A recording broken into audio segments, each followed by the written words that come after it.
Welcome back to Warriors Weekly, and now Franco on the go.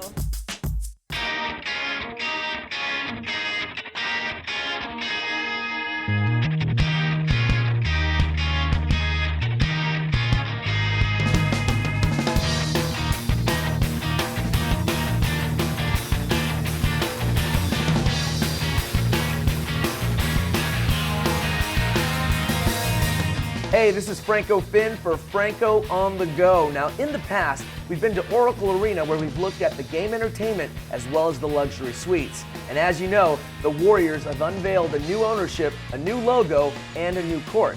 And in this week's Franco on the Go, we're going to take a look at the transformation from the old practice court to the new practice court right here in downtown Oakland at the Warriors headquarters.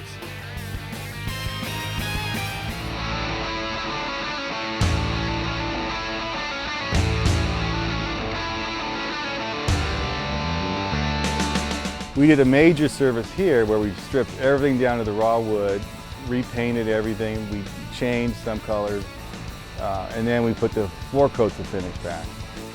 Well, the first thing is it takes real special sanders. You just can't do your normal house sander because it'll take you a year to sand this floor. So you have this special equipment. It does work a 3-man, and the guy sits on this seat and he's just driving the sander like a mowing machine, just mowing down the floor. And then one guy's doing the edges because the machine gets about 3 inches from the wall, so he's doing the final pieces of it. It's a 4-step sanding process. You got to do coarse, medium, fine, and your final buff.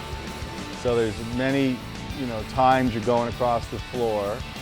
And then the important thing is getting all the dust off this floor because it's a lot of wood you're sanding. So you remove all the dust, you tack it multiple times till you wipe your hand on it, it's very clean.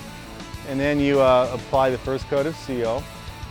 That seal dries overnight. You got to come in there. It raises the grain of the wood because the wood's raw. So you sand that smooth, and then you tack that dust off, and then you start laying the game line.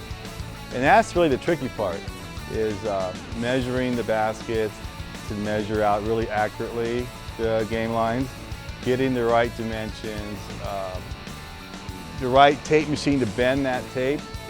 You have to use high performance masking tape, not just your 49-cent roll of tape. It's expensive tape. Then paint it. The yellows take 2 coats, so you got to put multiple coats on some colors, and then it's very complicated because you have paint touching paint. So one layer has to dry, then the next layer gets applied over it, and then clear coats after that. Yeah, the finish coats, they're all water-based coatings now, and they dry fairly quick. It takes about 2 weeks.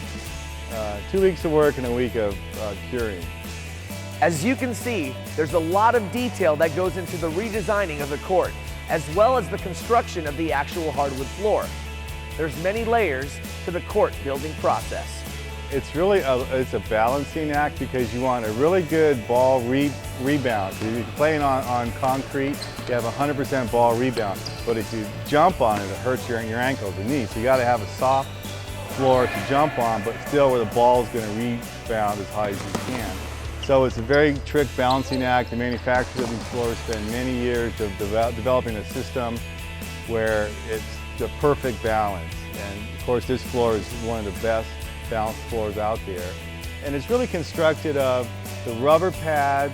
They space them a certain distance apart, certain thicknesses and hardnesses. And then you got the plywood layer and the maple layer. So as you're jumping, it's a very consistent feel for jumping, and the ball is very consistent. So we just, build them, and it's just going to be what the customer wants.